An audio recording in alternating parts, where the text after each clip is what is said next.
Baik, Bismillahirrahmanirrahim. Assalamualaikum warahmatullahi wabarakatuh.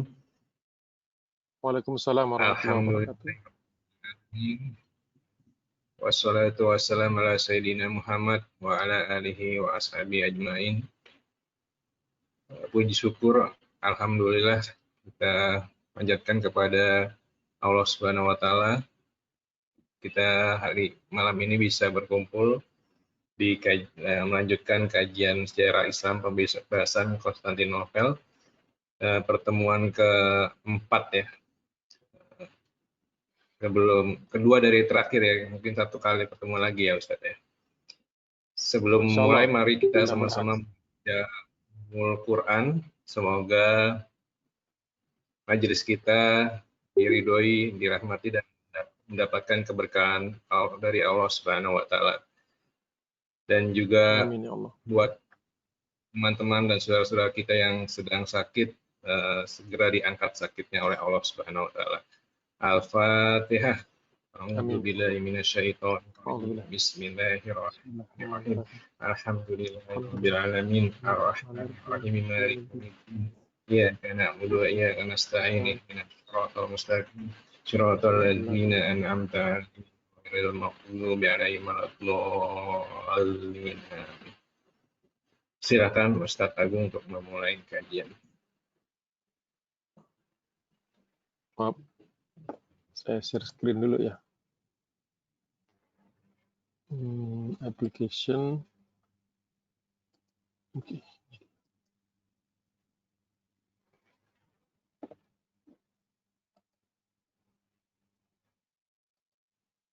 Kelihatan ya, mudah-mudahan. Sudah tampil belum? Tampil? Ada ya. Ya. Baik, bismillahirrahmanirrahim. Assalamualaikum warahmatullahi wabarakatuh.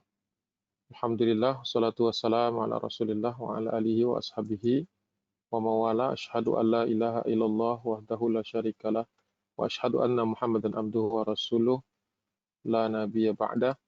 Allahumma fassalli ala sayyidina Muhammad wa ala alihi wa sahbihi wa sallim. Amma ba'du. Alhamdulillah, segala puja dan puji milik Allah. Salawat dan salam tak lupa kita panjatkan kepada junjungan kita Nabi besar Muhammad sallallahu alaihi wasallam. Hari ini kita memasuki pembahasan keempat. Mudah-mudahan ini yang kedua dari yang terakhir supaya kita bisa menentaskan dan mengambil hikmah semaksimal mungkin dari tema yang sudah kita bahas beberapa kali, yaitu pembebasan kota Konstantinopel. Baik, saya lanjutkan. Ini sesi keempat. Seperti yang kita sudah ketahui bahwa kota Konstantinopel ini adalah sebuah kota yang metropolis ya, terdiri dari berbagai bagian kota, jadi bukan hanya satu kota saja tetapi ada bagian-bagiannya. Ini penggambaran Konstantinopel pada era Bizantium kurang lebih. Kita lihat di bagian selatan ini banyak ceruk-ceruk, ini pelabuhan-pelabuhan.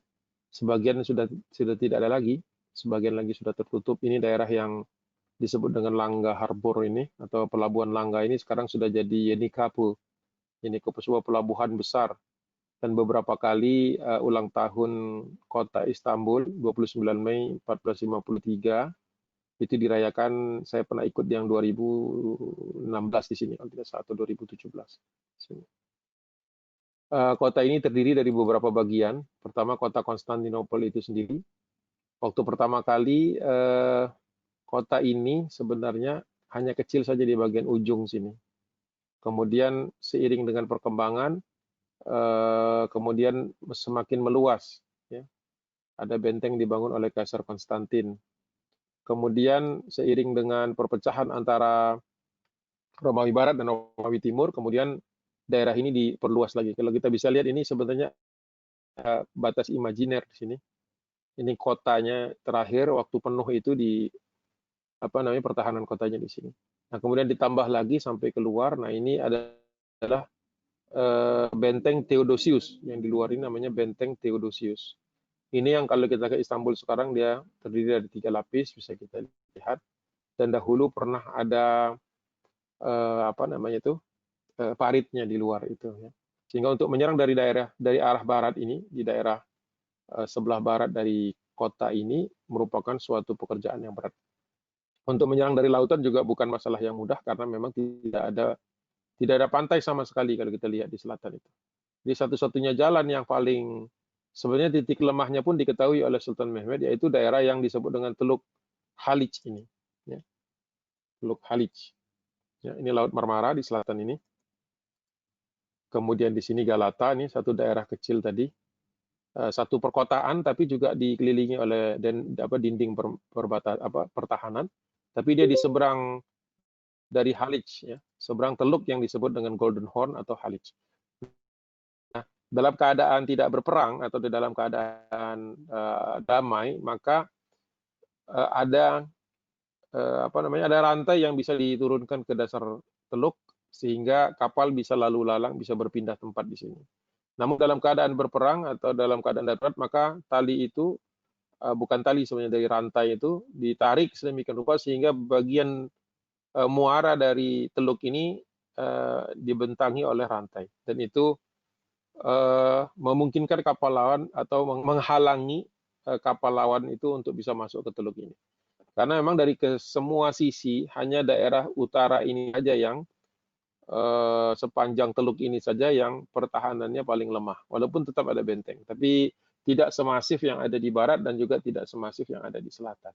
Ini topografi dari Konstantinopel, dan seluruhnya ini berada di sisi Eropa. Jadi ada beberapa teman yang ketika sampai ke sana sedang di Eminono, di sini lagi nunggu ferry, kapal ferry untuk biasanya saya ajak menyusuri Selat Bosforus menggunakan kapal feri. Biasanya lagi nunggu di sini, terus mereka foto-foto. Nah, itu latar belakangnya, dia dengar-dengar kasak-kusuk di belakang, artinya itu di belakangnya Asia. Saya bilang keliru. Di belakang itu Galata itu tetap Eropa. Kalau nanti ke sebelah sini ada Selat Bosforus, nah ini yang disebut dengan sisi Asia di seberangnya, ya. Jadi baik Galata maupun Konstantinopel berada di sisi Eropa. Jadi tidak ada perbedaan benua di sini.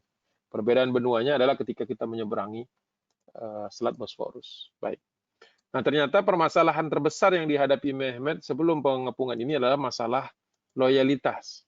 Ini masalah pengkhianatan. Karena kita tahu Sultan Mehmed itu sempat 2 kali menjadi sultan. Pertama ketika dia masih usia sekitar 18-19 tahun, yang kedua usia 20 sampai 21 tahun. Ada yang mengatakan lebih muda lagi, usia belasan tahun, ya, 14, 15, 16. Namun semuanya ini membuat Sultan Mehmed menjadi wise, jadi menjadi bijaksana. Karena ketika dia masih muda, dia mengira bahwa semuanya bisa dia atur. Ternyata tidak semua penasihat-penasihat ayahnya itu bisa dia atur, karena memang di antara mereka ada beberapa orang, tapi satu sebenarnya mengurus ke satu orang namanya Chandarli Halil namanya. Chandarli Halil, karena dia merupakan seorang petinggi, maka dia mempunyai gelar Pasha. Jadi Pasha itu sebenarnya gelar, bukan nama. Jadi Chandarli Halil Pasha. Ya. Tapi karena dia sejak zaman ayahnya Mehmed, sejak zaman Murad kedua, dipercaya sebagai menteri senior, maka dia mendapatkan gelar tambahan di depan namanya Sadrazam. Sadrazam itu Perdana Menteri kalau sekarang kurang lebih seperti itu. Dan Mehmed sebenarnya sudah menaruh curiga kepada orang ini karena dulu di zaman ayahnya pun dia termasuk yang berlawanan pendapat atau pandangan dengan Ahlus Syura. Jadi kalau kita lihat di gambar ini menggambarkan Sultan Mehmed ketika diangkat menjadi sultan kedua kalinya, ini semua orang memberikan penghormatan. Ini sebenarnya bukan cium kaki nih, ya, banyak yang ini bukan cium kaki. Ini posisi penggambaran membungkuk ke arah sultan. Ini prosesi prosesi tradisi Turki Utsmani. Kalau sultan baru diangkat itu orang-orang kemudian berbaiat kepadanya, menyatakan kesetiaannya. Ya. Ini barisan yang sorban putih ini barisan para ulama. Kemudian yang sorbannya agak sedikit naik ini adalah pasukan elit Janisari. Ya, kemudian nanti di belakang sini ini ada AHA. AHA ini semacam sekretaris istana. Ya. Jadi nanti orang ini bergantian dari sini pindah ke sini, kemudian pindah lagi ke belakang, gantian semuanya. Nah, Chandarli Halil Pasha itu sejak zaman ayahnya itu sudah dirancangnya, ya. Dan ada isu bahwa dia ini sebenarnya bermain di dua tempat, ya, bermain di dua kaki. Ya, jadi Di satu sisi dia berada di istananya orang-orang Turki di Edirne, tapi di sisi lain dia punya hubungan yang erat juga dengan para kaisar yang ada di Konstantinopel. Ini karena memang keluarganya berasal dari Yunani sebenarnya, Mbak. Punya darah Yunani, sehingga punya hubungan dengan para aristokrat di Bizantium. Ya. Pertama memang dimanfaatkan untuk melakukan lobby. Jadi kedekatan itu dimanfaatkan oleh Sultan Turki untuk melobi Bizantium. Namun nampaknya dia sudah lebih daripada sekedar seorang negosiator ya, atau orang yang diplomat lah ya, lebih daripada sebagai seorang diplomat. Nah, untuk mengantisipasi atau berjaga-jaga terhadap terhadap kemungkinan terburuk bahwa dia ini nanti terbukti sebagai seorang pengkhianat, maka Mehmet mengangkat 2 orang. Pertama Zaganos, yang kedua Shihabuddin. Ya, sama-sama bergelar pasha untuk menempel istilahnya mengawal Chandarli Halil. Jadi ada Sadrazam Sani sama Sadrazam Salis. Jadi kalau kita lihat ini bahasa Turki yang diserap dari bahasa Arab yang artinya Sadrazam Perdana Menteri kedua, Sadrazam Salis Perdana Menteri ketiga. Jadi nanti di level tertinggi itu ada 4 orang di dalam syura itu. Ada Sultan Mehmet sendiri, kemudian Zaganos Pasha, Shihabuddin Pasha, dan Chandarli Halil. Gitu. Ya. Kalau di zaman ayahnya hanya Chandarli Halil dan ayahnya saja, sehingga mudah dipengaruhi. Nah, di dalam sejarah Turki, terutama yang ditulis oleh Profesor Dr. Mehmet Maksudoglu, Sultan Muhammad Al-Fatih ini banyak mengambil mengambil tindakan-tindakan berdasarkan kepahaman dia akan Al-Quran. Makanya kemudian disebutkan bahwa dalam ini kemana kursornya hilang? Nih. Di dalam kondisi seperti ini yang tidak menentu, di satu sisi dia membutuhkan keberadaan Perdana Menterinya, tapi di sisi yang lain dia mencurigainya. Itu Allah Subhanahu wa taala berfirman di surah Al-Anfal ayat ke-63, ya. Wa allafa baina qulubihim law anfaqta ma fil ardi jami'an ma allafta baina qulubihim walakinnallaha allafa bainahum innahu azizun hakim. Ya. Itu lengkapnya surah Al-Anfal ayat 63. Kalau kita melihat tafsir Ibnu Katsir, ayat ke-63 itu ditafsirkan berbarengan dengan ayat ke-62 dan 61 sebenarnya.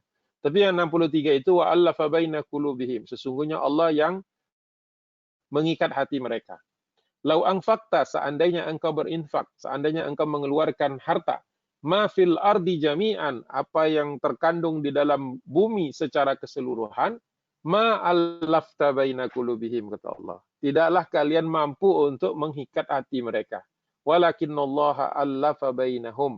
Karena sesungguhnya Allah lah yang mengikat hati-hati mereka. Innahu azizun hakim. Sesungguhnya Allah Subhanahu wa taala itu maha perkasa lagi maha bijaksana. Jadi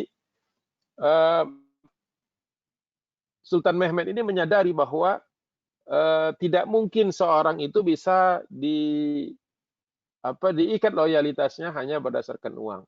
Dan uang adalah salah satu yang paling mudah, yang paling membuat seseorang itu tergelincir kepada kejahatan-kejahatan. Jadi uang itu adalah salah satu di antara sumber godaan-godaan bagi manusia, ya, bagi manusia yang ya tentu saja kita punya kelemahan untuk harta, dan kemudian ya juga mungkin tahta, dan juga kadang-kadang ditambahkan dengan godaan wanita, ya. Atau godaan pria lah kalau untuk perempuan, sama saja. Jadi Muhammad Al-Fatih kemudian mengambil langkah-langkah strategis karena seseorang yang sudah hatinya sudah ke tempat lain, tidak lagi kepada perjuangan, tidak lagi kepada merealisasikan hadis la tuftahan al-Qustantiniyah. Jadi semangat untuk mewujudkan hadis Nabi itu sudah tidak lagi menjadi prioritas utama, maka bersiap-siaplah akan musibah-musibah atau gangguan-gangguan terhadap perencanaan-perencanaan besar itu. Ya. Jadi 63 surah Al-Anfal. Kemudian kita lanjutkan. Nah, di sisi yang lain, di other side ya, jadi ternyata ada masalah juga nih yang memang terkait dengan politik dari Turki Utsmani itu sendiri. Bahwa di Bizantium itu ada seorang pangeran, Orhan itu sebenarnya pamannya Sultan Muhammad Fatih, jadi ini adik dari Sultan Murad kedua, yang eh, dalam tanda kutip ditawan. Ya, karena sebenarnya bukan ditawan, tapi memang dia meminta perlindungan kepada Kaisar Konstantin ke-11. Ya. Karena ketika Sultan Murad kedua meninggal dunia, dia sempat mengklaim sebagai Sultan dari Turki Utsmani. Namun para ulama tidak sepakat karena beberapa hal, termasuk kecenderungan dia kepada memihak kepada Bizantium atau tidak patuh kepada keputusan-keputusan Ahlus Syura. Jadi dia mengabaikan masukan para ulama sehingga kemudian para ulama melihat bahwa Orhan ini bukanlah penerus kesultanan dari Turki Utsmani ini yang paling bagus. Sehingga waktu itu dikeluarkanlah fatwa bahwa Orhan ini adalah seorang yang bugot, seorang yang menentang sultan yang memang sudah diangkat, yaitu Sultan Muhammad Al-Fatih. Jadi dia termasuk orang yang tidak sepakat ketika Mehmet pernah diangkat oleh ayahnya ketika ayahnya masih hidup, dan juga dia tidak sepakat ketika ayahnya sudah mati, maka dia menganggap diri dialah yang paling paling berhak untuk meneruskan kepemimpinan. Nah, sehingga kemudian kita sebut sebagai tawanan politik karena dia sebenarnya melarikan diri ke Konstantinopel dan kemudian kisahnya diputarbalikkan seolah-olah dia ini ditawan. Ya. Nah, karena memang Sultan Muhammad Al-Fatih mengetahui bahwa sekarang ada dua ancaman, ya, ancaman di Bizantium yaitu pamannya Orhan, sedangkan ada ancaman internal yang masih belum bisa dia buktikan yaitu kecurangan atau pengkhianatan dari Chandra Halil. Ya. Jadi terbayangkah oleh kita bahwa seorang sultan usia katakanlah 21 tahun, ya, itu menghadapi tantangan yang sebenarnya kelasnya itu, levelnya itu seorang yang sudah senior seharusnya. Ya. Mehmet walaupun kita tahu memiliki kelebihan-kelebihan yang lain, ya, memiliki kelebihan-kelebihan dari sisi kepemimpinan, dari sisi kecerdasan, ya, dari sisi kemauan yang sangat kuat, ya, motivasi yang kuat, namun dia belum memiliki cukup pengalaman untuk masalah politik tingkat tinggi seperti ini. Jadi dia pun harus belajar di sini. Ya. Bahkan kemudian ketika pasukan sudah disiapkan untuk membebaskan kota Konstantinopel, ada juga masalah-masalah di garis belakang, seperti kita tahu bahwa di Anatolia atau di Anadolu itu ada seorang pemimpin Ibrahim Bey dari suku Karaman, juga suku Turki, yang mengambil kesempatan ketika orang-orang sedang fokus kepada Konstantinopel, dia merebut daerah-daerah yang ada di perbatasan. Jadi bangsa Turki juga tidak seluruhnya peduli, jadi tidak semuanya mencurahkan tenaganya untuk Konstantinopel. Jadi ada juga sisi gelap, sisi yang perlu kita ketahui. Nah, ketika hendak berangkat, setelah berkali-kali Chandra Halil sebenarnya merayu supaya Sultan Mehmed ini tidak usah berangkat, ya, digambarkan di sini dalam sebuah lukisan abad ke-20 ini, ya, atau abad ke-19 paling tidak kalau dilihat dari style penggambarannya itu. Sudah berkali-kali sebenarnya Chandra Halil menganjurkan kepada Sultan Mehmed untuk bernegosiasi dan menggertak Bizantium, ya, saja, tidak perlu menggunakan kekuatan, karena menurut Chandra Halil Konstantinopel itu di luar jangkauan kemampuan bangsa Turki. Nah, ini yang membuat Mehmed menjadi tertantang dan kemudian merasa diragukan kepemimpinannya. Makanya di salah satu tulisan-tulisan yang ada yang bisa kita temukan di catatan notes, ya, catatan-catatan buku, catatan-catatan harian dari Sultan Muhammad ini, Sultan Muhammad Fatih ini, dia berkali-kali menggambarkan betapa beratnya tekanan menjadi seorang sultan yang tidak diakui atau tidak diperhitungkan bahkan oleh Perdana Menterinya sendiri. Jadi ada faktor tekanan yang tidak kecil. Ini kadang-kadang diabaikan dalam kisah-kisah pembebasan Konstantinopel. Seolah-olah tidak ada masalah, seolah-olah Mehmed ini didukung oleh semua orang. Kadang-kadang saya suka melihat tulisan-tulisan yang menghindari permasalahan-permasalahan pelik seperti ini. Entah karena mungkin sulit menjelaskannya atau merasa ini bukan kondisi ideal. Saya pernah juga dulu diminta untuk memberikan kajian tentang Sultan Muhammad Al-Fatih, tapi saya berikan kondisi bahwa saya akan menggambarkan Sultan Muhammad Fatih apa adanya. Saya tidak akan poles-poles adanya kekurangan, adanya pengkhianatan, adanya pemberontak, karena memang bangsa ini bukan bangsa yang sempurna. Kalau bersedia, saya katakan waktu itu ya mari. Tapi kalau saya disuruh memoles-moles atau tidak usah ceritakan yang ini dan ini, yang ini, maka saya menolaknya. Sempat beberapa, mungkin 2 tahun yang lalu. Ya. Karena menceritakan ini untuk sebagian orang itu dianggap sebagai aib gitu ya, bahwa ada saudaranya yang berkhianat ya. Padahal itu kan realita. Dalam kehidupan sehari-hari pun saudara kita pun berpotensi untuk menjadi pengkhianat. Termasuk diri kita sendiri kalau kita tidak jaga dengan baik ya, maka seperti tadi wa'allafa baina qulubihim. Karena sesungguhnya Allah lah yang mengikat hati kita. Kalau kita tidak terpaut kepada Allah, maka hati kita ini sebenarnya walaupun jasadnya berkumpul, tetapi hati kita ini mungkin saja punya orientasi yang berbeda. Yang satu kepingin naik karirnya, yang satu ingin apa, yang satu ingin apa. Akhirnya bisa jadi berkumpul tetapi punya agenda masing-masing. Wa'allafa baina qulubihim. Ayat ke-63 tadi. Sesungguhnya Allah lah yang mengikat hati kita. Jadi misalnya kita kumpul di sini nih. Ya masing-masing kita punya concern masing-masing.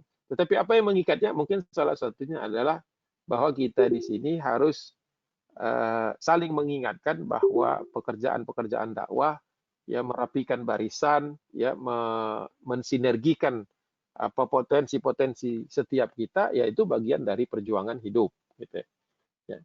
Karena apa? Karena manusia ini tidak bisa dibayar untuk berbaris bersama istilahnya. Lau anfaqta ma fil ardi jami'an kan, seandainya kau keluarkan uang sebanyak perut bumi kata Allah Subhanahu wa taala, ma allafta baina qulubihim. Itu tidak akan pernah cukup. Jadi jangan pernah berpikir bahwa kalau ada pengkhianat di antara kita, terus nanti kita bisa bayar untuk supaya dia gabung, itu tidak usah. Ya.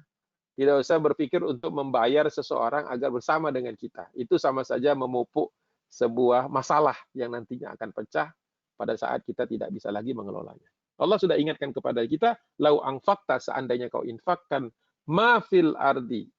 Ya, seandainya kau punya akses kepada seluruh perut bumi, seluruh isi bumi, terus kau pakai untuk mengikat hati-hati manusia jami'an seluruhnya, ma'allafta. Ma-nya itu di 6 harokat kan. Ma'allafta baina qulubihim.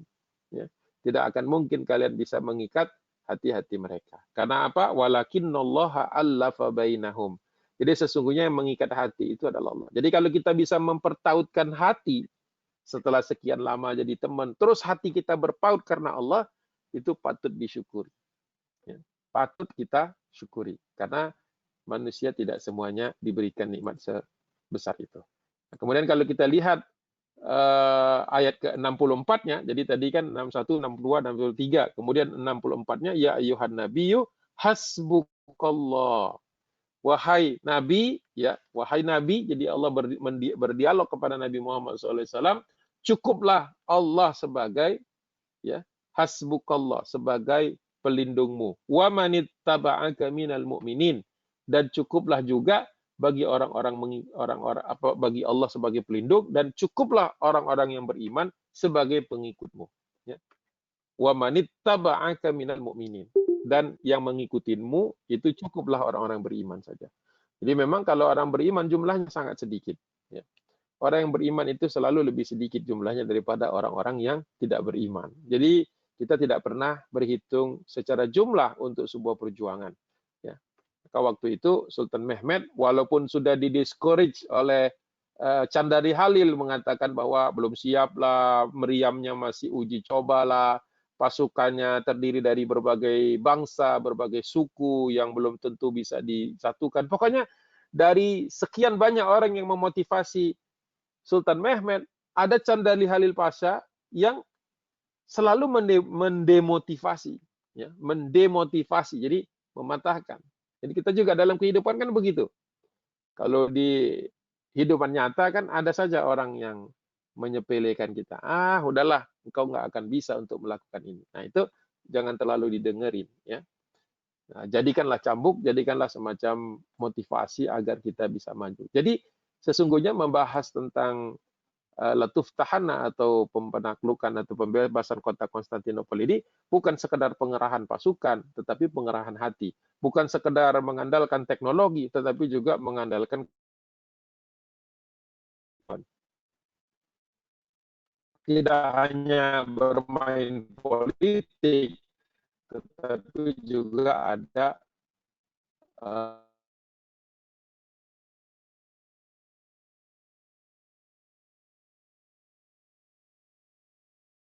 apa namanya, ada etika-etika, ya, ada rasa malu, ada batasan-batasan takutnya kita kepada Allah Taala. Slow, gimana saya bagusnya? Saya turn off webcam. Ini masih kelihatan nggak yang sekarang ini?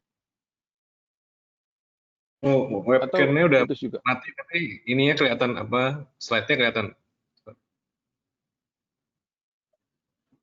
Slide tetap bisa kelihatan. Tetap bisa. Nampak? Nampak nggak? Yang tulisan menjajaki kesemangatan itu Ya, sudah nampak belum? sudah, Ustaz. Sudah ya? Baik, Ya, baik. sudah. Karena ada notifikasi di tempat saya tadi, apa sinyal internet saya itu, coba saya cek HP-nya. Karena saya tethering dari HP. Sebentar dulu. Memastikan dulu. Oh, enggak kok 4G. 4G tapi cuma berapa bar gitu ya. Tapi sementara bisa dibaca ya, insya Allah ya. Baik.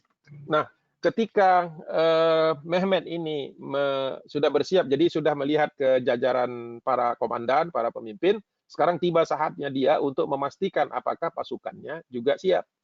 Jadi seorang pemimpin tidak bisa hanya menghitung di atas kertas. Dia harus melakukan inspeksi, dan itu yang dilakukan oleh Mehmet. Dan biasanya dia bersama gurunya. Kalau tidak Mullah Gurani, Mullah Ilyas, kadang-kadang juga bersama Aksam Sudin.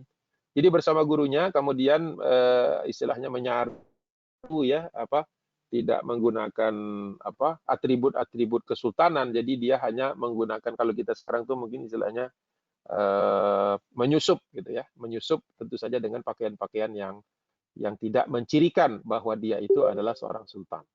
Jadi dia masuk biasanya mengambil waktu malam, kemudian masuk ke apa namanya ini, ke barak-barak militer atau pos-pos penjagaan, dan kemudian dia memantau apakah masjidnya itu ada yang menghidupkan sholat malam, apakah kedai-kedai tempat minum, ngopi dan sebagainya itu sampai jam berapa.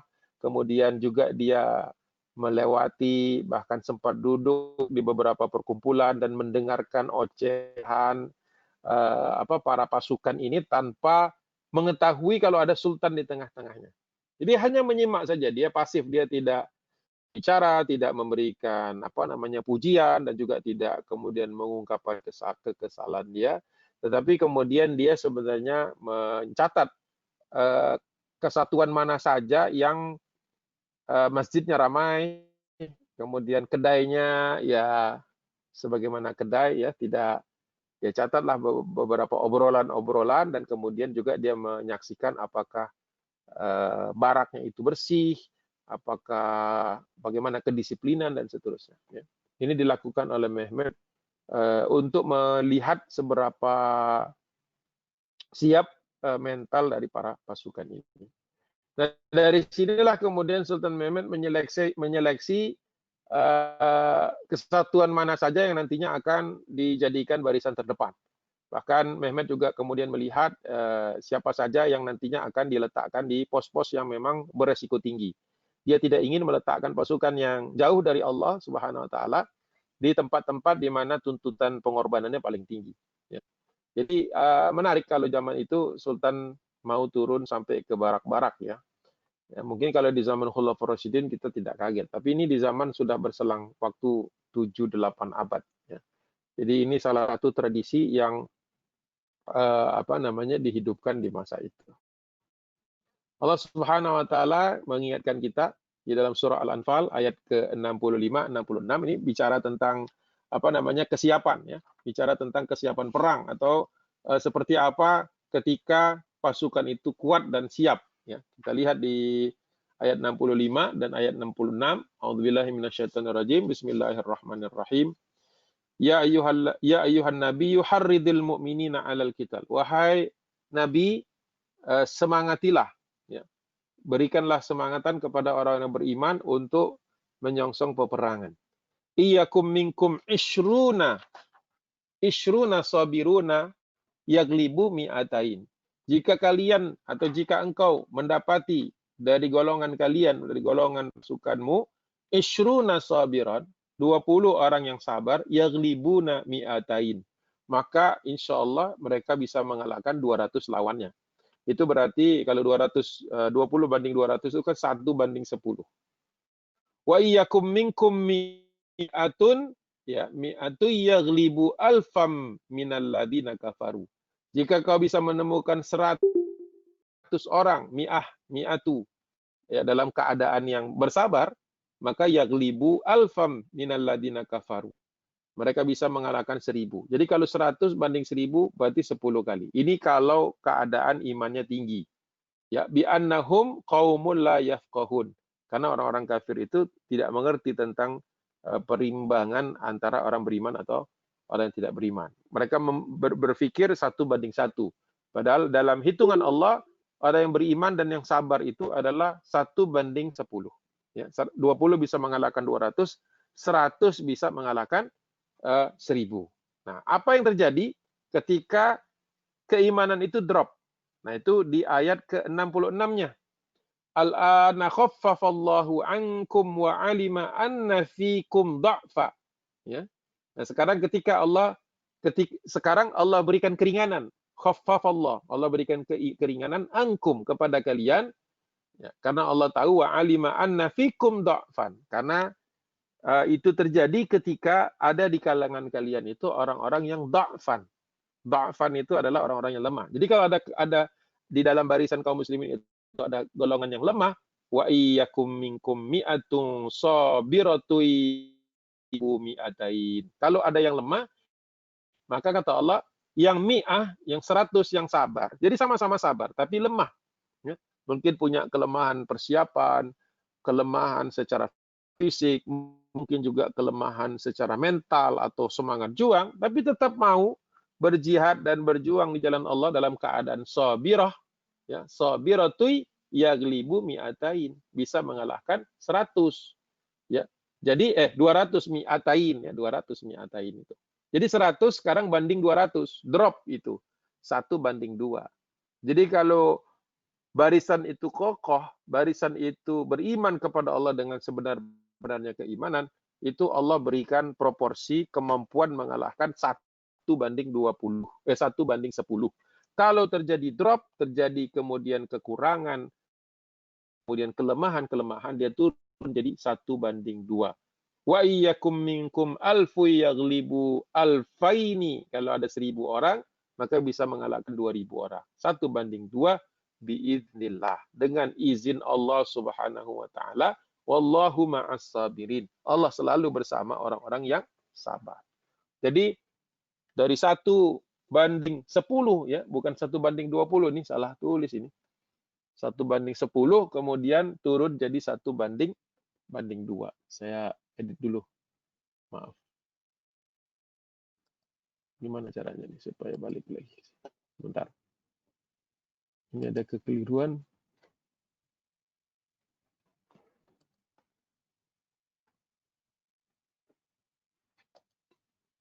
Apa mengedit ya? Apakah saya harus keluar dulu? Oh. Screen sharing is now paused. Apakah nggak bisa ngedit? Oh, bisa. 1 banding 10. Oke, sudah. Save. Sebentar. Memang lagi slow ini kayaknya. Sekarang bagaimana untuk mulainya lagi? Another window is on top of your application. Oke. Baik. Jadi tadi keliru, makanya saya keliru. 1:10 kan, 20 kali 200 bagi 20 banding 200, 1:10. 100 banding 1000, 1:10 juga kan? Ya, bukan 1:20, tadi keliru saya. Oke, ini sudah tadi. Jadi bapak-bapak dan ibu-ibu yang dirahmati saudariku fillah, jadi Allah punya hitung-hitungan. Jadi Al-Quran itu tidak hanya berbicara tentang iman dan takwa, tapi juga berbicara tentang konsekuensi dari kelemahan iman, ya, ketidaksabaran. Berbicara juga tentang dampak dari meremehkan Allah, meremehkan persiapan. Jadi di dalam Al-Quran itu lengkap. Makanya bagi yang memang mengetahui dan menjadikan Al-Quran itu sebagai petunjuk, sebenarnya semuanya sudah ada. Kalau kurang detail bisa dibuka lagi, tentu saja hadis. Kalau masih kurang juga, kita baru menyusuri metode-metodologi, metode-metode untuk perumusan hukum, pengambilan hukum yang diterima di dalam Ahlussunnah wal Jamaah, seperti qiyas, gitu ya, istimbat dan seterusnya. Baik, sampai di sini pelajaran bagi kita adalah ketika kita mungkin menjadi, maaf ini sudah kelihatan ya, baik. Pelajaran bagi kita ketika kita sedang memimpin suatu gugus tugas bahwa kekuatan dan kelemahan itu sangat tergantung dengan seberapa kuat dan seberapanya kedekatan dengan Allah Subhanahu wa taala.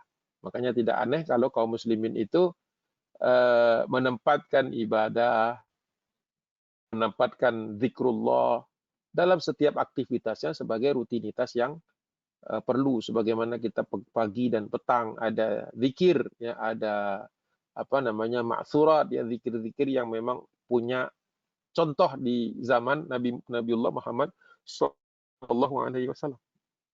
Ya, jadi jangan pernah kita menganggap remeh aktivitas harian kita, ya, baik itu mungkin zikir 33 kali subhanallah walhamdulillah wa la ilaha illallah allahu akbar astagfirullah, baik itu mungkin bacaan-bacaan yang memang biasa dibaca Rasulullah di pagi hari dan petang hari, termasuk juga sholat duha, ya, kemudian sholat rawatib, kemudian sholat sunnahnya, ya, menjaga wudhu dan seterusnya. Itu adalah bagian dari kesabaran. Ya, kalau yang rutin seperti itu saja kita males-malesan melaksanakannya, ya nggak usah perang lah. Ya, disiplin sehari-hari saja pastinya lemah. Ya. Itu pelajaran berharga. Nah, kemudian kita lihat, saya ambil langsung dari kapal yang melintasi Selat Bosforus, ini di tepi sebelah barat sisi Eropa. Ya. Jadi Mehmet setelah menghitung melakukan survei terhadap lingkungan sekitar Istanbul, maka dia memutuskan untuk membangun. Kenapa benteng ini perlu dibangun? Karena untuk mencegah datangnya bala bantuan dari daerah sebelah utara, dari daerah Laut Hitam. Nah, kita mengetahui bahwa Turki Utsmani waktu itu pernah punya kapal laut, angkatan laut, sebelum era Sultan Muhammad Fatih. Bahkan pernah hancur di tangan pasukan Venesia, angkatan laut Venesia. Maka kemudian antara tahun 1442 sampai dengan 1448, ini beberapa tahun sebelum 1453, Sultan Muhammad Al-Fatih sudah membangun secara berkala, bertahap, ya, beberapa kapal perang baru. Karena memang salah satu kekuatan yang mempertahankan Bizantium itu adalah angkatan lautnya. Walaupun bukan milik Bizantium lagi, tapi sudah angkatan laut Venesia. Kemudian benteng ini dibangun dengan cara dilelang. Jadi semacam lelang amal. Ya.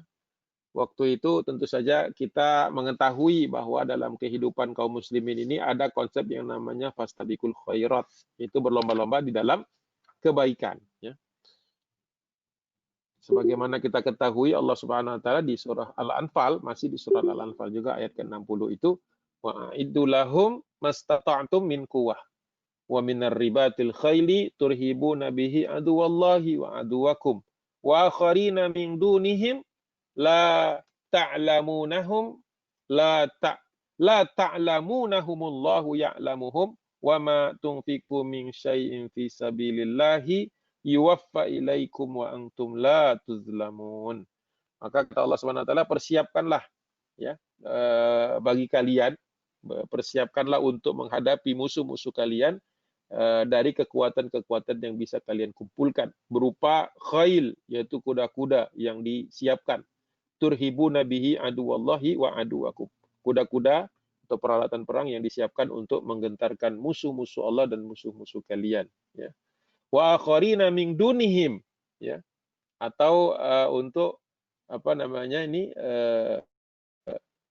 menghadapi orang-orang yang posisinya itu, musuhnya itu ada selain yang kalian saksikan atau selain mereka yang kalian hadapi. La ta'lamunahumullahu ya'lamuhum, yang kalian mungkin tidak tahu tetapi Allah tahu.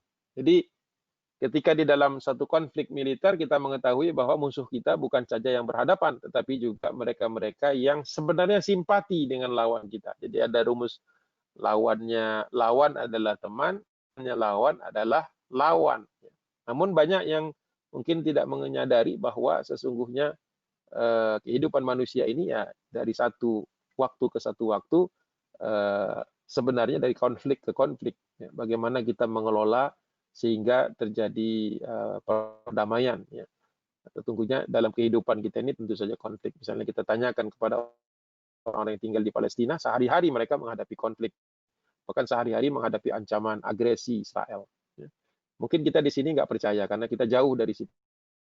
Namun ketahuilah bahwa kehidupan ini sebenarnya dari satu ancaman ke ancaman yang lain. Ya. Alhamdulillah kalau Allah masih melindungi kita. Walaupun mungkin sekarang ancaman di seluruh dunia ya adalah virus yang sekarang menyebar ini tanpa kita sadari. Atau mungkin sekarang sudah disadari mudah-mudahan bahwa yang meninggal dunia jumlahnya makin banyak. Sedangkan yang tidak peduli dengan masalah ini juga makin banyak. Nah, Allah SWT sudah mengingatkan kita kalau dalam kondisi genting seperti ini, ingat, ada orang-orang yang min dunihim la ta'lamunahum. Kalian tidak mengetahui mereka karena mereka menyembunyikan permusuhannya, tapi Allahu ya'lamuhum. Tapi Allah tahu bahwa mereka itu ada. Jadi kita disuruh waspada ini. Di ayat ke-60 ini bukan hanya disuruh bersiap siaga wa'idulahum, bukan hanya mempersiapkan diri bagi persiapan menghadapi hari-hari sulit, hari-hari konflik, tetapi juga mengingatkan bahwa ada musuh-musuh yang bersembunyi. Tapi Allah tahu siapa mereka. Wa ma tunfiqu min syai'in fi sabilillahi, dan tidaklah atau apa saja ya, bukan maknya di sini bukan nafi tapi wa ma tunfiqu, apa saja yang kalian infakkan min syai'in dari sesuatu fi sabilillah di jalan Allah, yuwaffa ilaikum. Ya, yuwaffa ilaikum itu pasti akan dibalas oleh Allah. Diwafakan, dicukupkan. Ya, yuwaffa ilaikum wa antum la tuzlamun, dan engkau tidak akan dianiaya atau tidak akan dizalimi. Jadi semua harta yang kita persembahkan di jalan Allah itu nanti Allah akan balas semua. Tidak akan ada yang dizalimi, tidak ada yang kemudian hartanya berkurang tanpa adanya perhitungan dari Allah Subhanahu wa taala. Ya, jadi menarik ketika kita melihat semangat berinfak di jalan Allah itu bagian dari kontribusi kita terhadap suatu menghadapi masalah-masalah. Nah, waktu itu dilelang, siapa yang mau, kalau kita lihat di sini, ini posisi gambarnya kurang pas sebenarnya, tapi sudutnya saya suka waktu itu. Kalau dilihat dari persis dari depan, ini ada beberapa benteng, ada 1, 2, 3, 4, 5. Ada 5 benteng besar yang disatukan, dijadikan satu dengan ini dinding-dinding. Nah, setiap benteng itu ada namanya. Ada namanya ya. Jadi itu menunjukkan orang yang wakaf ya. Lelang itu waktu itu namanya dilelang tapi sebenarnya wakaf. Jadi diwakafkan untuk mempertahankan misi besar yaitu latuf tahanna. Ya. Nah, kemudian persiapan dimulai dari sejak bulan April 1452, jadi 1 tahun sebelum peperangan besar itu sudah dibangun benteng dan kemudian mempersempit Bosforus, jadi cari tempat yang dari selat ini yang paling pendek. Kenapa dicari tempat yang paling pendek selatnya atau paling sempit selatnya? Supaya nanti meriam-meriam yang dipasang di benteng Rumeli ini bisa menutup atau memblokade jalanan atau jalur ya, yaitu Selat Bosforus ini dari Laut Hitam menuju Konstantinopel. Nah, ini foto saya dari sudut yang lain. Saya tutup aja. Jadi ini sudah dekat ini sebenarnya posisinya. Sudah hampir melintasi seluruh bagian dari benteng tadi. Ya. Benteng ini dalam sejarah Turki disebut dengan Boğaz Kışın. Boğaz Kışın itu pencekik ya. Pencekik makanya diletakkan di tempat yang paling sempit waktu itu. Pasukan yang ditempatkan pun adalah pasukan terpilih. 400 pasukan yang terbaik ya, yang siap berkorban maksimal, yaitu syahid fisabilillah, dan juga dipilih dari yang usia-usianya itu relatif muda. Kemudian diberikan komandan yang juga muda, usia 20 tahunan juga, seusia dengan Muhammad Fatih, yaitu Firuz Bey. Baik, kita lanjut saja, kita percepat ini. Ini pemenang-pemenang lelang itu, Sendali Halil ya, jadi menarik juga ini, orang yang dicurigai, tapi mungkin dia masih terpanggil juga untuk infak fisabilillah. Kemudian Zaganos Pasha sama Saruja Pasha atau Sareja Pasha. Kemudian meriam-meriamnya disiapkan. Kemudian, nah ini tampilan, tapi litografi ini gambar ya. Apa istilahnya, gambar yang ya bukan foto ini, tapi arsir ya gambar. Nah, kalau kita lihat dari arah ini betul-betul kalau kita posisinya menghadap ke Rumeli, Hisar, betul-betul frontal. Nah, yang ingin saya kasih lihat ini adalah fitur yang titik-titik di bawah ini nih, yang ada, yang saya garis, yang saya tunjuk dengan dengan pointer saya ini. Nah, inilah senjata rahasianya sebenarnya Mehmet itu. Ya. Jadi apa yang dilakukan oleh dia, benteng itu dibuat dengan cepat sehingga tidak sempat diganggu oleh Bizantium yang biasanya butuh beberapa bulan, diselesaikan dalam 2 bulan. Kemudian dilakukan tes tembak bulan November 1452 karena ada kapal yang ketika disuruh berhenti untuk diinspeksi, dicek isinya tidak mau. Kapal Venesia itu tetap saja berlayar, bahkan mempercepat dengan dayung supaya bisa makan. Tapi ketika ditembakkan, ternyata di luar jangkauan. Setelah itu kemudian ada kesempatan sekali lagi, tanggal 25 November, karena kapal yang pertama mungkin belum latihan nembak kali ya. Gitu, nanti ada kapal yang berikutnya, maka kapal yang berikutnya ini mengalami nasib yang berbeda, bisa berhasil ditenggelamkan oleh Virus B dan kawan-kawannya. Baik, kita teruskan lagi. Tiba saatnya ketika sudah dipastikan Selat Bosforus dan Selat Dardanelles itu bisa ditutup, jadi mulai nih sisi strategi Mehmet terlihat cemerlangnya dia. Kemudian dia mengerahkan meriam-meriam terbesar yang dibangun di Edirne. Untuk memindahkan benteng dari Edirne ke Istanbul itu perjalanan sekarang sekitar perjalanan 4 jam, mungkin dari sini ke Bandung lah, mungkin 300-an kilo atau 200 kilometer. Tapi waktu itu harus ditempuh melalui jalur darat tentu saja dengan gerobak-gerobak yang ditarik oleh binatang-binatang. Nah, untuk bergerak itu karena meriamnya ini ukuran sangat berat, maka sebelum berangkat Mehmet sudah menginstruksikan supaya jalanan, jembatan, ya, tempat-tempat yang mungkin sempit itu diperbaiki dulu. Jadi sudah ada semacam dinas zeni. Jadi sudah disiapi, hutan sudah ditebang, ya, untuk membuat supaya ketika meriam ini datang sudah tempatnya sudah ada, sudah dibuatkan benteng lapangan dan seterusnya. Pekerjaan berat sekali. Ya. Dijelaskan dengan bagus itu di bukunya Profesor Dr. Gabor Agoston, ya, Guns for the Sultan. Itu industri militer Turki Utsmani di zaman itu.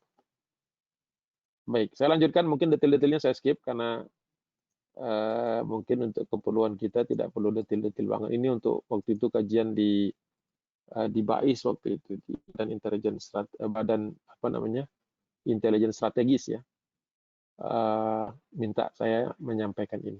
Jadi kita lanjutkan lagi. Ini Mehmet sudah sampai di luar kota Konstantinopel, jaraknya 4 km. Kemudian ada bantuan yang mencoba datang, tetapi dengan izin Allah mereka hancur. Waktu itu sempat juga membuat Mehmet membagi armadanya itu, sebagian mengepung kota Konstantinopel, sebagiannya lagi berjaga-jaga di Selat Bosforus dan Selat Dardanelles. Jaga-jaga kalau ada rombongan yang berhasil menerobos. Nah, ini Kota Konstantinopel dari maket yang saya buat sendiri. Ini saya foto, tapi kemudian saya gunakan. Ini sebenarnya aslinya buatan saya sendiri. Lanjut. Ya. Kita masih ada waktu sampai jam berapa? Saya khawatir nanti, ini sekarang jam 20.30. Kita tanya jawabnya mulai jam berapa ya? 20.45 mungkin, Ustaz. 15 menit lagi ya. Baik, saya coba sampai ke titik di mana pas untuk supaya yang pertemuan terakhir itu nggak terlalu banyak. Jadi waktu itu ada elemen baru di dalam peperangan dan ini diakui oleh para sejarawan Barat bahwa ketika Mehmet datang mengerahkan mengerahkan meriam-meriam besar yang dikenal sebagai toplar. Top itu meriam, toplar berarti banyak meriam-meriam gitu. Itu merupakan kota pertama yang jatuh dengan menggunakan teknologi baru yaitu meriam. Kalau sebelumnya peperangan atau pengepungan atas suatu kota sebelum Konstantinopel ini sebagian masih menggunakan manjanik ya, seperti katapult ya, menggunakan gaya pegas dan kemudian melantarkan batu dengan cara seperti kita menembakkan katapel. Nah, untuk pertama kalinya secara decisive, secara menentukan, satu kota berhasil dikalahkan, berhasil dijebol pertahanannya menggunakan mesiu. Jadi ini termasuk breakthrough ya, salah satu terobosan waktu itu. Kita lihat saja sekilas-sekilas saja dari beberapa pandangan sejarawan Barat bahwa pasukan Turki Utsmani waktu itu adalah yang paling disiplin. Baraknya paling bersih, kemudian mereka punya strategi yang ulung dan semangat perang yang tinggi. Jadi ya ideal, sebagaimana kata Rasulullah SAW pernah bersabda, "Fala ni'mal jais dzalikal jais." Nah, waktu itu mereka menduga, apakah mereka menduga mereka akan berhasil? Wallahu a'lam bishawab. Ya. Kemudian juga kita ketahui bahwa ada kesatuan drum militer, apa istilahnya, band militer. Band itu kalau kita Google itu ada Mehter namanya, kalau kita Google. Mehter itu pasukan drum atau pasukan band tentara yang paling tua di dunia, mungkin itu adalah Mehternya Turki. Jadi mereka ini memberikan semangat-semangat dengan tabuhan-tabuhan genderang dan lain sebagainya. Jadi ada korps musik lah gitu. Kira-kira seperti itu. Oke, lanjut. Seperti ini ilustrasinya bagi yang belum pernah lihat. Benteng terluar yang bagian barat itu.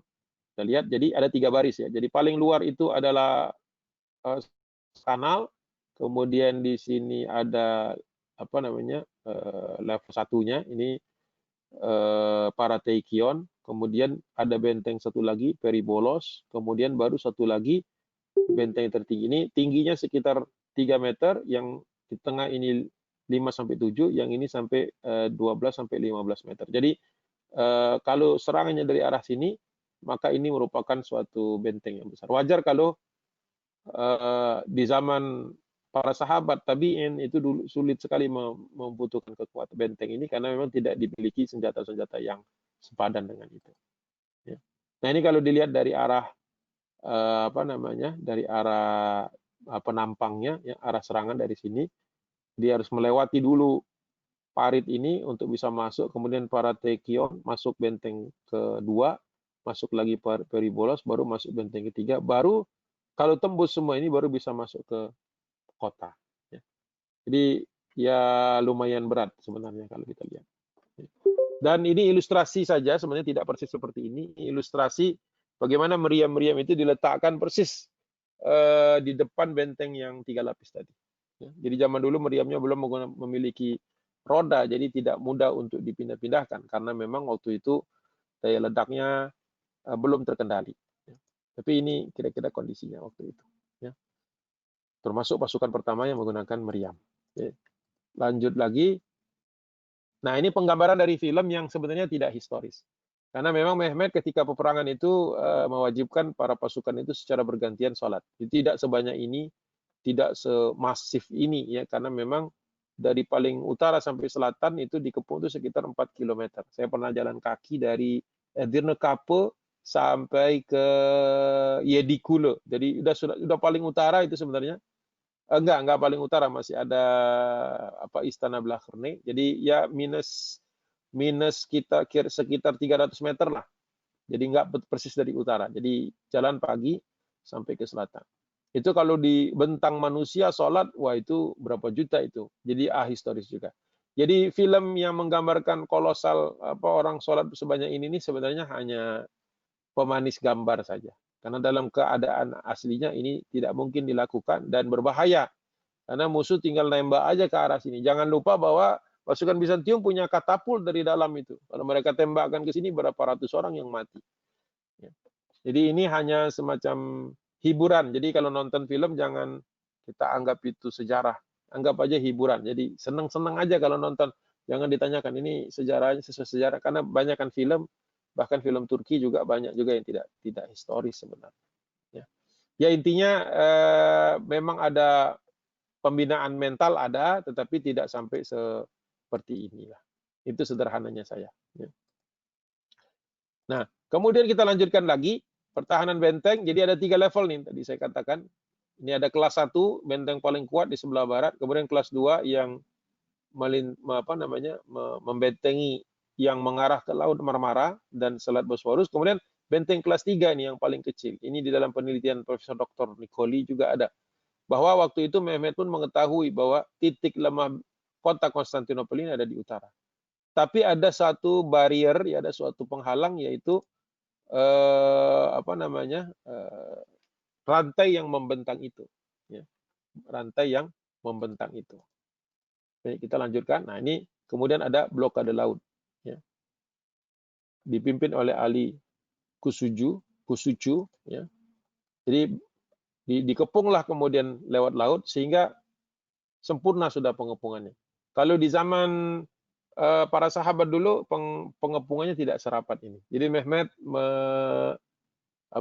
mengatasi kelemahan-kelemahan sebelumnya. Ini saya masukkan data-data yang waktu itu memang diperlukan ketika membahasnya di depan bapak-bapak TNI. Jadi sampai detail itu saya list ya. Tapi buat kita mungkin nggak perlu tahu sampai sedetail itu, kecuali nanti ada pertanyaan. Nah, ini yang garis kuning ini adalah secara strategis ini sebagai pengaman.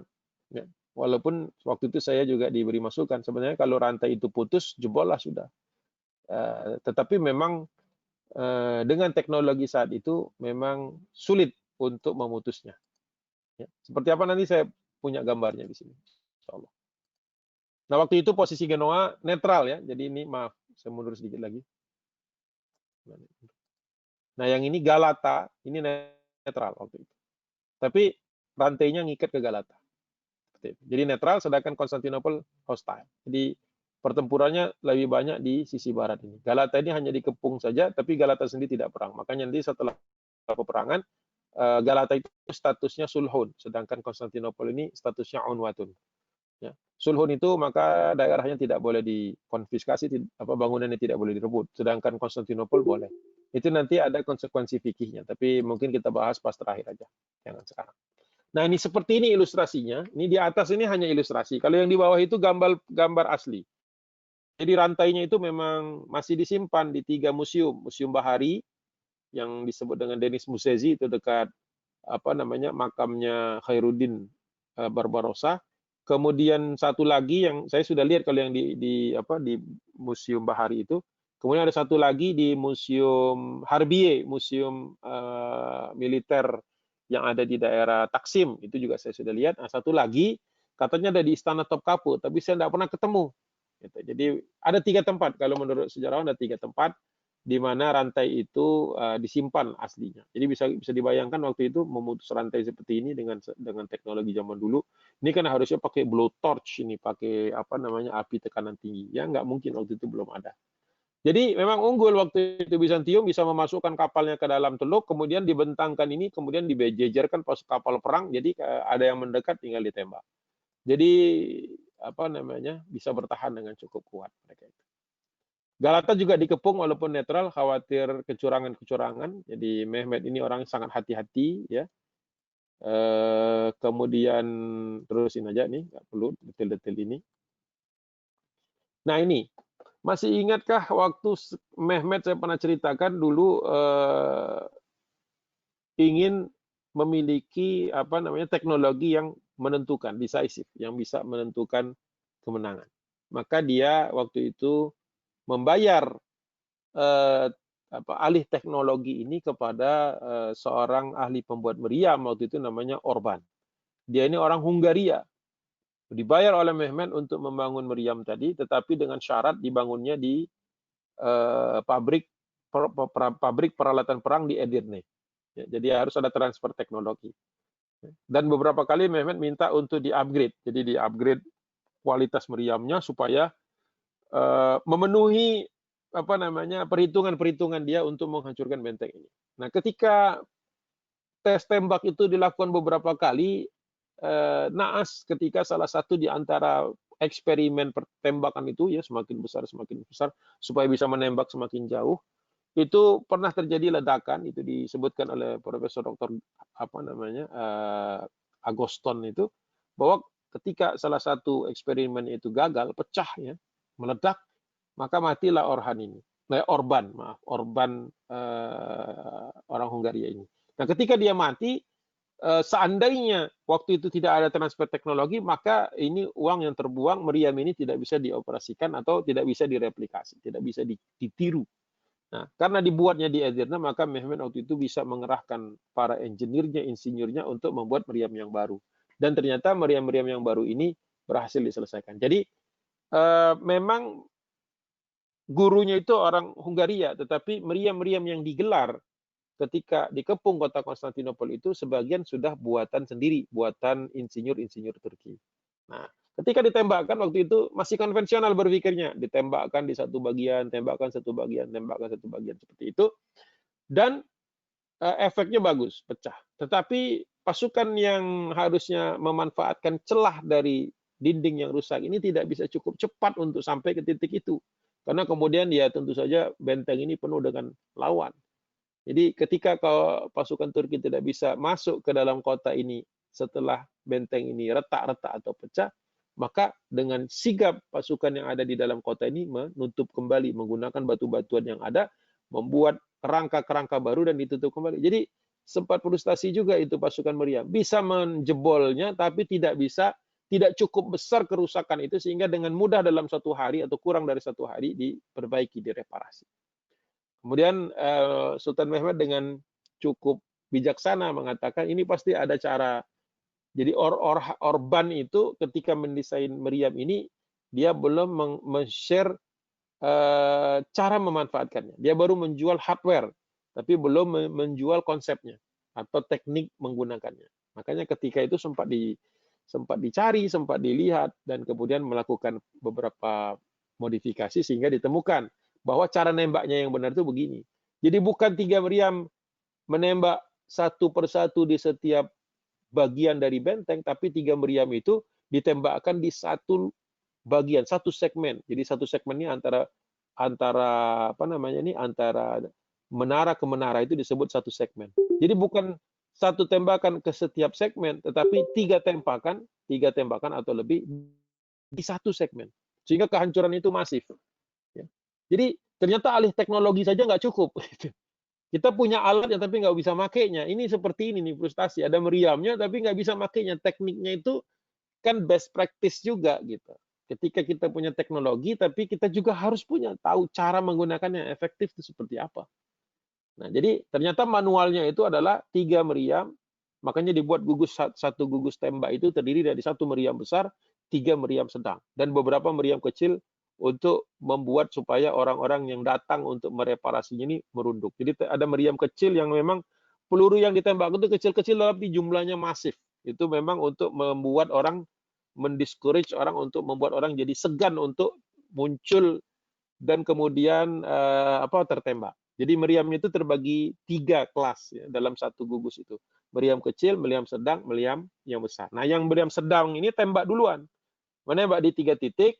Nah, ketika kemudian orang-orang datang untuk memperbaikinya, barulah ditembakkan meriam yang besar. Gitu. Sehingga kemudian di samping kemudian kerangka-kerangka atau apa namanya kayu-kayu penguat itu juga hancur, maka pasukan Zeninya juga kena. Nah, baru tembakan yang ketiga adalah 3-5 meriam-meriam kecil untuk menghalau supaya orang-orang tidak berani mereparasinya. Jadi ternyata begitu. Jadi nggak langsung gitu, nggak langsung alih teknologi kemudian berhasil. Itu yang dihadapi Mehmet. Jadi bisa dibayangkan dari cerita yang sebelum-sebelumnya sampai sekarang dia terpaksa menjadi pembelajar cepat karena kalau tidak bisa ya ini urusan-urusan yang istilahnya aplikasi teknologi ya. Apakah kita perlu tahu seperti ini? Saya berpikir mungkin perlu ya sebagai wawasan bagi kita. Masihkah waktunya? Coba cek. Cukup ya? 24.5 ya. Kita lihat ini masih ada berapa slide lagi. Oh, masih banyak. Ya sudah, berhentinya di sini aja, yang di sini sajalah. Ini nanti saya tandai. Mohon maaf kalau memang di sesi keempat ini memang akan teknis, saya sudah kebayang sisinya teknis. Kalau yang tidak terlalu berminat sampai ke detail ini, pokoknya maunya pelajarannya saja gitu. Ya mungkin malam ini tidak terlalu banyak yang bisa didapatkan. Tapi kalau yang senang dengan detail untuk mengetahui seperti apa sih seorang pemimpin dalam Islam itu, bukan hanya yang bisa cuap-cuap saja, tapi betul-betul juga ngerti gitu sampai ke detail seperti ini. Ini tidak diwakilkan. Pembelajaran ini dipelopori oleh Mehmet sendiri. Dia tidak melepaskannya. Silahkan komandan belajar sana, enggak. Dia turun, dia ikut ngitung, dia ikut ngatur meriam itu elevasinya, sudut apa namanya trajektorinya, ya, kelengkungannya dan sebagainya itu dia ikut hitung. Makanya jarang kita temukan pemimpin all round seperti ini ya. Dia bisa teknis, dia operasional bisa, strategis bisa, menghadapi urusan politik dia bisa, menghadapi macam-macam manusia juga dia bisa, ya, dan lain sebagainya. Jadi itu mungkin mudah-mudahan ada manfaatnya. Billahi taufiq wal hidayah. Assalamualaikum warahmatullahi wabarakatuh. Waalaikumsalam warahmatullahi wabarakatuh. Jazakallah khairan Ustaz Agung.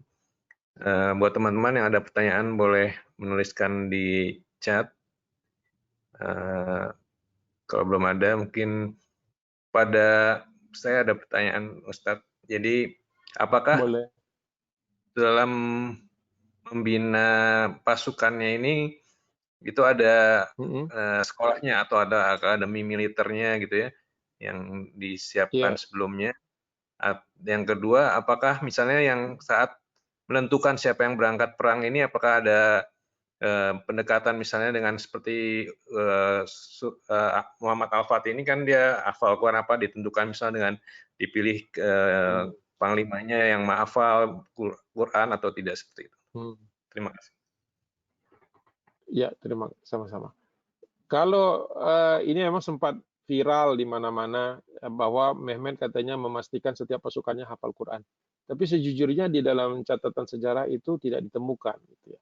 Tapi kita bisa menduga karena dia seorang sultan yang soleh, pastilah dia juga akan mengelilingi dirinya dengan orang-orang yang soleh juga. Jadi inferensial saja. Jadi dugaan kita kalau orang yang soleh itu pasti berkumpul sama orang yang soleh juga gitu. Tapi data yang mengatakan dia menyeleksi hafalan sebagainya itu menurut saya berlebih-lebihan karena tidak ditemukan di dalam tulisan-tulisan sejarah. Ya. Bahwasanya dia punya banyak ulama, kemudian ada Yawus itu orang yang keluar masuk atau kalau sekarang itu seperti polisi militer gitu ya, kalau bayangannya sekarang itu. Jadi orang yang menjaga ketertiban, menjaga supaya tidak ada orang-orang yang melanggar aturan, kemudian ketika waktu sholat tiba mereka sholat, itu memang ada. Tapi kalau sampai menghitung menyusun mengecek hafalan dan sebagainya itu tidak ada, saya belum pernah temukan gitu ya. Memang ada buku-buku yang ngomong ke arah sana, biasanya buku-buku berbahasa Arab itu. Tapi kalau kita telusuri catatan kakinya kadang-kadang tidak ada. Ya. Tidak ada, terus ya dari mana? Ya mungkin asumsi lah. Ya, asumsi seperti itu. Tetapi bukan berarti saya mengatakan ini orang-orang ini adalah orang-orang yang nggak sholat, tetapi bukan seperti itu. Tadi kan sudah disebutkan, yang ada catatannya itu adalah dicek satu persatu oleh Mehmet bagaimana ibadahnya. Tetapi ketika sudah harus berperang, maka Mehmet memberikan kesempatan kepada semua orang. Memang yang ditempatkan di bagian-bagian yang strategis adalah tentu saja orang-orang yang terpercaya. Dan bisa jadi orang yang terpercaya ini adalah orang-orang yang hafalan Qur'annya bagus gitu. Tapi bukan by design, tapi memang orang itu orang soleh gitu. Jadi bukan berarti salah satu seleksinya itu adalah hafal Quran, karena di dalam perang itu kan memang yang bobotnya paling besar itu adalah tentu saja skill fisik. Ya. Jadi kalaupun memang ada di antara pasukan atau komandan panglimanya itu yang hafal Quran, ya itu memang bukan berarti syaratnya itu gitu, tetapi mereka karena memang orang-orang yang bertakwa, orang-orang yang soleh. Gitu. Itu pertanyaan kedua saya jawab dulu karena saya juga sering dapat broadcast yang ceritanya sampai seperti itu, terus saya tanyakan baca di mana, ya nggak tahu katanya, cuma sharing aja. Gitu ya. Nah kalau masalah sekolah, hanya pasukan Yeni Cherry aja yang ada sekolahnya. Ya. Yeni Cherry itu pasukan khususnya saja. Memang ada yang disebut dengan atau pasukan mereka itu tinggal di barak-barak. Tapi kalau pasukan yang lain ya Kapikulu dan sebagainya itu pasukan yang memang disiapkan kalau sudah ada perang. Jadi setelah perang mereka akan balik lagi. Ada yang ngurusin rumahnya dan sebagainya. Jadi kalau bahasa kita itu sekarang ya milisi gitu. Sebagian besar seperti itu. Memang ada lambat laun pasukan yang memang standby. Jadi semacam profesi mereka digaji sebagai pasukan. Tapi jumlahnya tidak banyak. Ya, sebagian besar adalah rekrutmen sesuai dengan operasi dan misi. Jadi tahun per tahun saja. Karena memang untuk supaya ada pasukan terus-menerus berjaga-jaga itu butuh biaya yang tidak sedikit. Ya, jadi pasukan hanya sedikit saja yang disiagakan terus-menerus sepanjang tahun. Sebagian besar adalah pasukan jadi orang-orang yang diajak untuk berperang ya di masa-masa untuk berperang itu saja. Begitu. Tetapi untuk ukuran Eropa ini sudah advance, sudah maju ya, ada standarisasi seragam, manual perang dan sebagainya, aturan-aturannya sudah ada. Begitu apa yang saya ketahui seperti itu. Terima kasih. Adakah lagi? Ya, sama-sama. Sepertinya di chat tidak ada pertanyaan, Ustadz. Jadi ya. Sepertinya cukup untuk pertemuan kali ini. Terima kasih Ustadz Agung. Kita tutup majelis kita dengan membaca doa kafaratul majelis. Subhanakallahumma wa bihamdika asyhadu an la ilaha illa anta astaghfiruka wa atubu ilaik. Wassalamualaikum warahmatullahi wabarakatuh. Waalaikumsalam warahmatullahi wabarakatuh.